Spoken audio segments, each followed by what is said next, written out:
So for those of you in the States, you know what Thanksgiving is. This is the Friday after Thanksgiving. For those of you not in the States, Thanksgiving is the big holiday where everybody eats like a crazy person because of the Native Americans or something. I'm not sure. The history there is really dicey and complicated and problematic. Certainly to be said, while most people eat turkey, we are a non-turkey family. We don't really find turkey to be interesting.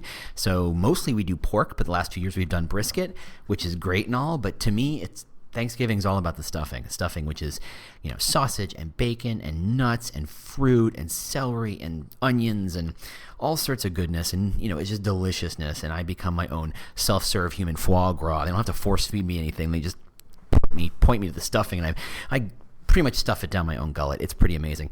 But I'm still full. I'm so full. And I really only bring this up not because I want you to think about my gullet in any way, shape, or form. Enjoy that for those of you who like to run with this podcast. It feels like I'm torturing you, and maybe I am. But it's the holidays, right? We're entering that quiet period where hiring kind of drops to nothing, where you're just kind of closing out accounts and finishing up your work and closing things up and cleaning things out and, just doing the little stupid stuff. Maybe you're doing a little budgeting and planning for next year, but really it's about this is the quiet period. Let's plan on a holiday party. Let's make sure it's not too crazy. Let's get home in time to shop for gifts, as if we all don't shop online for most things these days. And, right, it's quiet. So what can we be doing in this time to really maximize this quiet period, the holiday days with DAZE, where things get kind of chill and things where the level of expectations and the level and the demands on our time are somewhat, if not significantly diminished? How do we maximize that time? And that's what we're going to talk about today on today's podcast. We'll be right back. Welcome to the Talent Cast, the podcast dedicated to helping you get smarter at recruiting and hiring. We're going to get into the nitty-gritty of employer brand and modern recruiting so that you, yes you, can hire better talent. Isn't that what we're all trying to do? I'm your host, James Ellis, and you can find me on Twitter at The War for Talent. That's at The War for Talent. Or on the Talent Cast website. Got a question? Got a topic? Got an idea? Tweet me. I'd love to hear from you. Ready to roll up your sleeves and think big? Great. Let's get to it. Hey, how you doing? James Ellis here. So just so you're in the loop, doing a couple webinars the next couple weeks. The first one is on, November 28th. Oh man, that's like in a week. These things sneak up on me.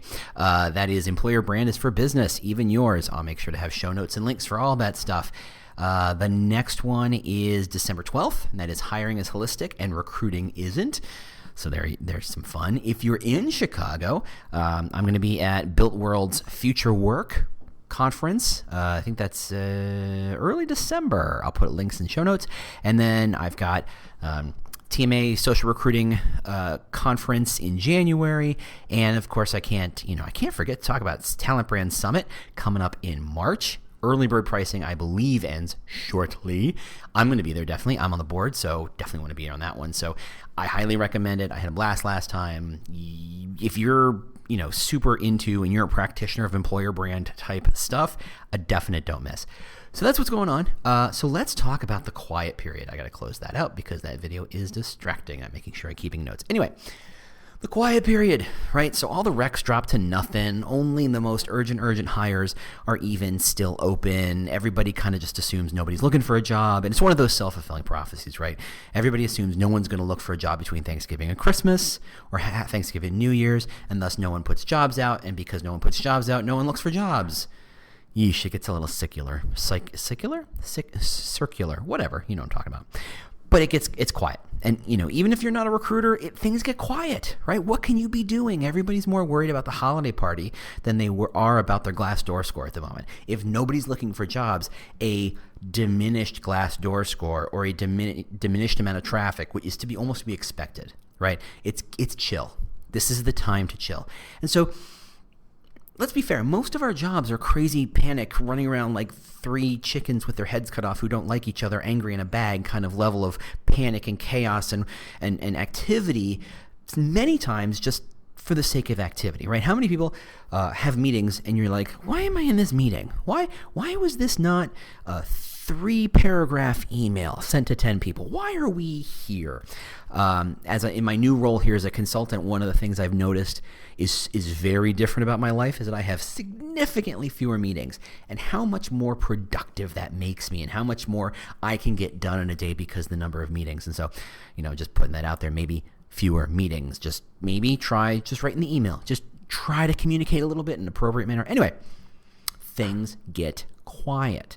And as an employer brand person, you don't get these opportunities very often, right? Many companies, you have a summer lull, but I think those are unusual, right? I can't think of any companies where the summer actually means a lull. Most companies, summer is when you get ready for fall, or when you get ready, or it's intern season, or you're trying to figure out how do you convert your interns into full-time employees, or you're getting ready for something. Everybody's always getting ready for something. This is one of the few times you can maybe not count on, but reasonably expect a week or two, perhaps even 3 or 4, where you've got some free time on your hands. Now, your instinct, as is mine, is to go to your long-running to-do list. I had a piece of sticky whiteboard paper. I got it on Amazon. It's like an 8x12 kind of thing, and we just like a big sticker you put right on your desk, and I could write notes to myself in a whiteboard, dry erase marker. And every 2 days I'm just wiping it and rewriting my list and checking off what I've done and what do I have to do today and what do I have to do this week and what do I have to do, what's important but not urgent that I need to eventually get to. And the people who work with me knew how important I lived and died by that list. I think AJ, hey AJ, have you heard me? If you're listening to these things, sometimes I wonder if she would even go and look at my whiteboard to say, what's he going to be up to today? Do I have to worry about his life today? Is he going to be a pain in my butt or not? I don't think she did, but I think, my whole life was on that to-do list. And so, you want to just grind through that stuff. You want to focus on the stuff that makes the most sense. Now, what could you be doing to maximize your time? Here's my first lesson, or my first piece of advice for whatever that's worth. Do less. Embrace this idea that there's time, that there's not a lot of immediate demands, that there are very, very few fires happening in this time period. So you don't have to worry about this rec or that rec. You don't have to worry about this hiring manager screaming at you. You don't have to worry about that, vendor channel screaming at you, begging for money, begging for time, right? You can kind of have a little time. And when you have that little time, this is the time, rather than focus on grinding through your to-do list like I used to do the opposite. Find a single project that is important, that to be useful, that will probably bear fruit for months, if not years, in your efforts to change an employer brand, to support employer brand, to grow and facilitate and clarify that employer brand. I swear I don't have a thesaurus open in front of me. This just comes to me. You want to find that project, and it can be any project you want. Maybe it's the globalization of your blog. Maybe you finally figured out how do you get that plugin to allow for translations on your blog so that you can extend into other countries and languages and be ready for it. It's going to happen, and if you had an hour or 10 or 20 to just focus on it, you could knock that out. It's just not important because the people who would be screaming at you to publish in Spanish, well, they speak Spanish and they're not yelling at you because you don't understand Spanish so well. So it's not a big deal, right? It's not urgent. It's important. It's useful if you want to reach those audiences. Absolutely get in front of them. That's just one idea. Next idea.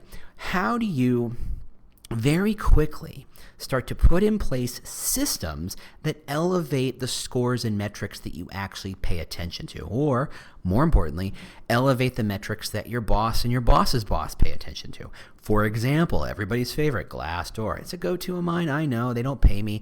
I'm not saying they're the end-all be-all of employer brand. However, when most people think employer brand, the first thing they think of from a metric standpoint is what's my Glassdoor score? And as we've talked about in the past, Glassdoor scores are not about a function of your company. It's not a function of your culture. It's a function of how good your recruiters are at finding matches and only hiring people who match. People who leave because they're not good matches leave bad reviews. People who stay because they are good matches and they found a good place leave good reviews. Consequently, if you have a lot of good reviews, your recruiters are doing a great job. So Glassdoor is a function of your recruiter scores. However, You can still find ways of gaming the system and nudging it in the right direction, something that makes your boss feel good, like you're doing a good job. You've pushed it from a 3.5 to a 3.6. Any little bit helps, right? Put in place the process that says, okay, when someone gets promoted at 90 days higher, how do you automate the system so that those people get a, hey, glad you're here, glad you're making a difference, glad you're blah, blah, whatever. Just write the email and systematize it so those people are automatically getting the, hey, why don't you review us on Glassdoor emails at the right time. Things like that. People yell at you, hey, our Glassdoor score is bad, we have to go fix it. You go fix it by begging people to leave reviews, right? Whether it's the right time or not, the concept of leaving a system and putting a system in place that asks for those reviews at the right time so that you're not getting 20 reviews today, but maybe getting one review every week, but you know that they're the right people and they're the right, you're asking at the right time, so consequently they're much more likely to leave 4 and 5 star reviews. That's going to be the tree that bears fruit. You want to be looking to build systems that do good work for you. You're always going to be at the mercy of fire engines and fires that you have to put out and things you have to do immediately. This is the time to think about, how do you build systems that do the work for you? What are some other systems you can put in place? Well, we've talked about job descriptions and job postings. Build a process.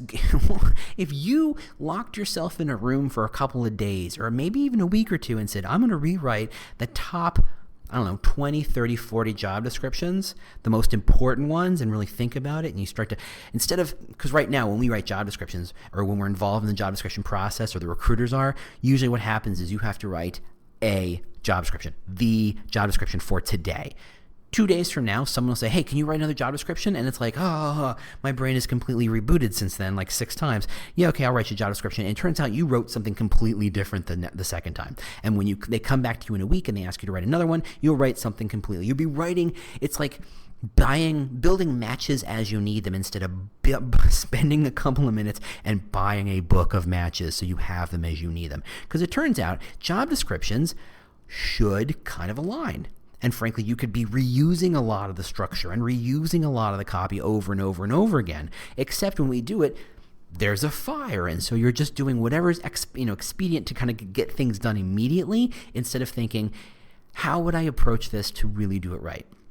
When I was at Groupon, one of the things I tried to instill, and this is me purely stealing from content marketing thinking, is if you think you only have to write one blog post or you think you only have to write one tweet, you're going to write the tweet, you're going to write the blog post, you're going to write the job posting, right? You're going to do the thing. If you think you have to write 50, you build a process, because if it takes 1 hour to write one job description, it shouldn't take 20 hours to write 20. It should take 5, maybe 4. Right? The more you can, build the system, find the economy of scale of writing a bunch of these over and over again. And that's what I think you should do, because you're going to need new salespeople roles. You're going to need new legal roles. You're going to need new HR roles. You're going to need development roles and data science roles. The roles you're going to need, even if they're not on fire today. Even if you wrote a completely decent one 6 months ago, review it with the other job descriptions so that if someone's looking for an accountant role, they're looking at the 3 different levels of accountant roles and they don't sound like 3 different companies. You want to make sure that everything aligns, because they're not going to look at data science. They're going to look at the accountant type roles to understand what's this company all about and which one of these makes sense for me. I think I'm a senior accountant. But I was in a small company. Am I still a senior accountant in a massive Fortune 1000 company? Or is it a director accountant? Or is it, what is the process? What is the hierarchy? What does the titling mean? It's not parallel across companies. That doesn't really happen. So I go and look at a bunch. And if I look at a bunch, I very quickly get the opportunity to understand what the company's all about. And if they don't talk like they're all written from the same point of view, not necessarily the same voice, but from the same sense of what this company is, it's going to be chaotic and it's going to throw me, and I'm not going to want to apply for those things. So take the time and make good job descriptions. Better yet, build a structure that you like. Build modular content you can use over and over again.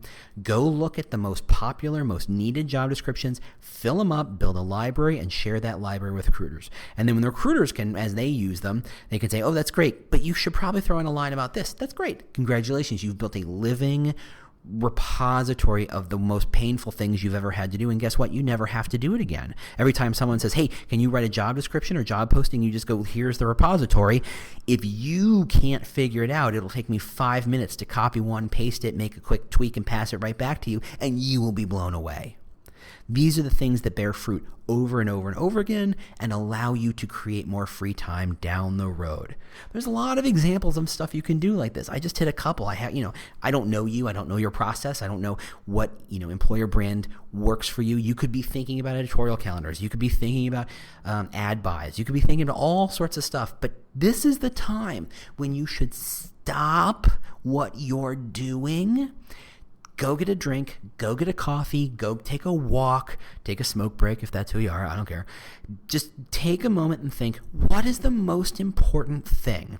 The thing that's going to help me down the road. Not the thing that's going to make me famous today, not the thing that's going to make my boss impressed today. What's the thing that is going to grease the skids for all sorts of other projects down the road? Maybe now is the time that you say, here's what I'm going to do.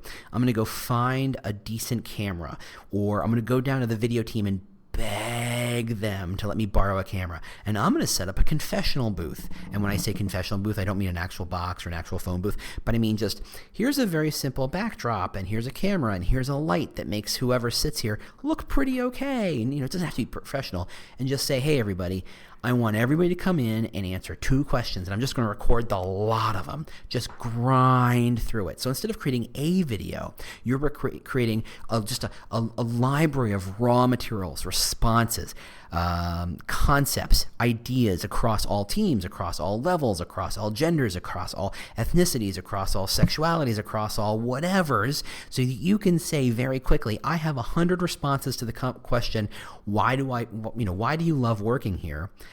Turns out it's Pride Week. Great. Grab those 3 answers from someone who talks about their sexuality and talks about how comfortable they feel, and throw it up there. Go find the people who are African American and Black and talk about them in February. Go find the people who are, go find women and talk about them in, March or April, that's International Women's Month. Go find, hey, it turns out you got a big push for data scientists. Go find the 5 responses by data scientists. Stitch them together in iMovie. Takes 20 seconds. And throw up a quick credit at the end, and then finally, bam, that's what you throw to everybody and say, hey, share this to data scientists, get data scientists excited about this company, and then you get to show them this wonderful job posting, which, by the way, I just wrote because I just spent time building a library of job postings. See how this works? You can go back to that well of video content over and over and over again. Each one makes a perfect Facebook post or a perfect tweet. 5 of them make a great LinkedIn post. 10 of them make a great Glassdoor post. See what I'm doing? If you break the one day out and say, just today's the day, I'm just going to walk around the office and beg people for 5 minutes to stand in front of my stupid camera and just answer my 2 or 3 stupid questions so I can collect that information. It's not urgent, but you probably have 10 other ways you could use that video content that I can't think of. You would kill for that content. Well, guess what? This is the week. This is when you do that stuff, right? Maybe this is the week you decide what's the right dashboard template that does a great job highlighting the wins, showcasing how we're making an impact to the business. Spoiler, use $signs.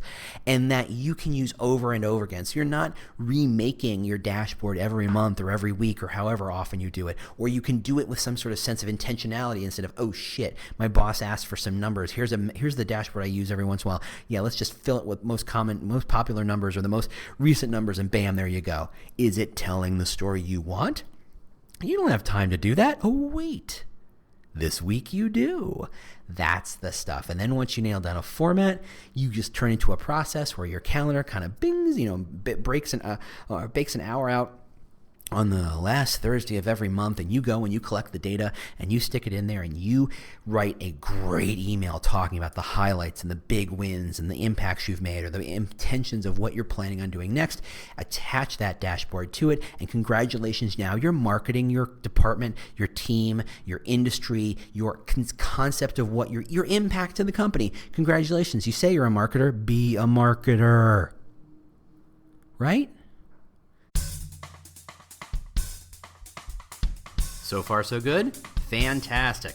But if you can't get enough of this stuff, I have some news. You can bring the James Ellis experience to your event or company. Just go to jamesellis.us and learn about all the kinds of custom presentations I can build and deliver for you or your team. But if it's time to get some hands-on help with your employer branding, recruiting, and hiring, either from the ground up or some strategic support, I would love to help. Just reach out to Proactive Talent or proactivetalent.com. That's where I work, and we can help you hire better. Cool? Cool. All right, let's get back to it. This is the quiet period. This is the best. And so many of us just fritter away the time. They fritter away the opportunity to do something. We just go, well, I've got a little extra time. I'm going to grind a little faster, or I'm going to grind and go home at 3:30 or 4 or whatever. This is the time to say, stop grinding. This is the time to stop and give thanks. This is this time and stop and think about big picture. This is the time to think about what happens next year and what you will be planning on doing and how can you be building systems that facilitate winning next year. That's what the quiet period is all about. Last story, I think I may have touched on this once, but a million years ago, I worked for Wisconsin Alumni Association. That is the University of Wisconsin at Madison's alumni system. Don't ask me how I got there. I didn't go to school there. Blah, blah, blah. Moved to Madison for a girl. Didn't work out. Yada, yada, yada. Not important. Anyway, I'm working for the Alumni Association, and of all the weird, and this is where some of my kind of love-hate relationship with nonprofits comes from. I've done other nonprofits, but this one was the one where you're like, yeah, this is exactly the best and the worst of nonprofits. This is everything a nonprofit really is. And years later, my wife went to work for a nonprofit in Chicago, and she would come home to tell me these stories, and I'd be like, I know that story. That happened to me, but the names and the companies were different, but that story happens every single time. Oh my goodness. This is, just, this is threaded through how nonprofits work. Anyway, one of the things I liked that they did is they picked a day on the first week of January and say there will be no business being done on the first week of January.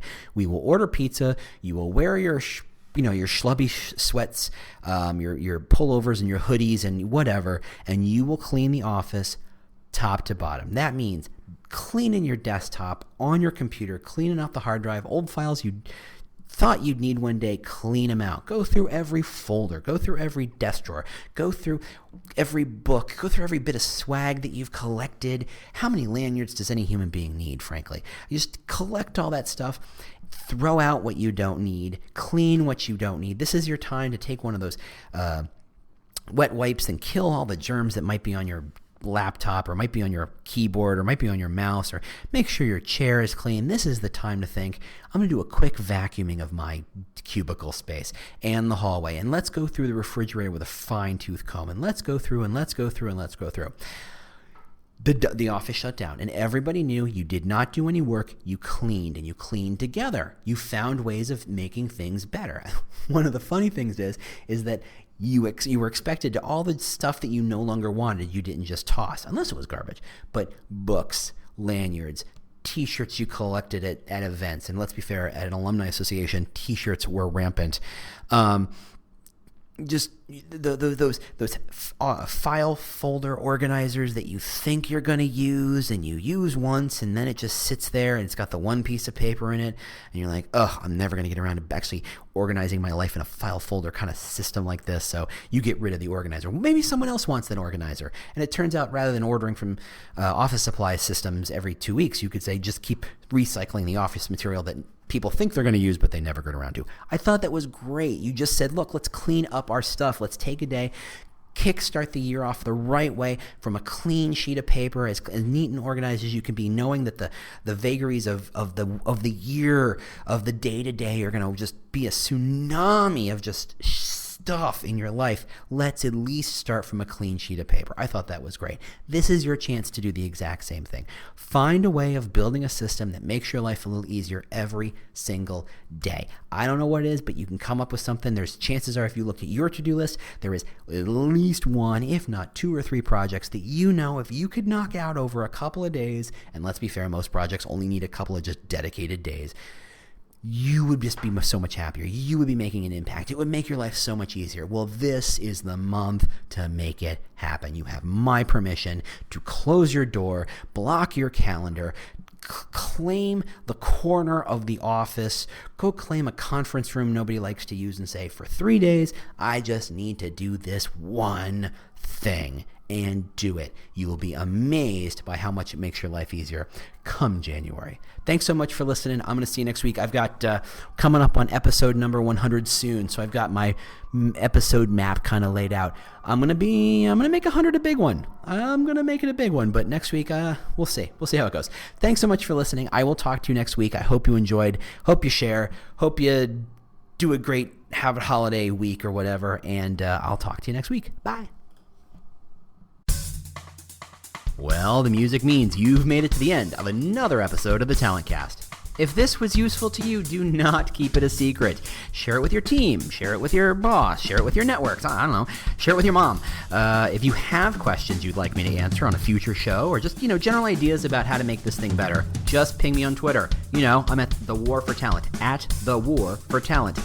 Thanks so much for listening, and we'll see you next week. Bye.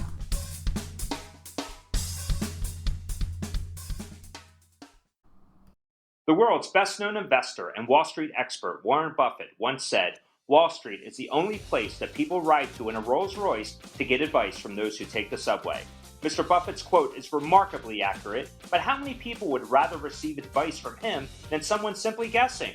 Welcome to Buy, Hold, Sell, your single source for Wall Street knowledge and profitable guidance. Please join me, Todd Schoenberger, and fellow trader Tobin Smith, as well as host Veronica Dudo, for a podcast known to move the needle for investors. Tobin and I are seasoned Wall Street executives with deep investment experience, and we are prepared to share our advice to those who choose to listen. Download Buy, Hold, Sell today on the Evergreen Podcast Network or your favorite podcast channel.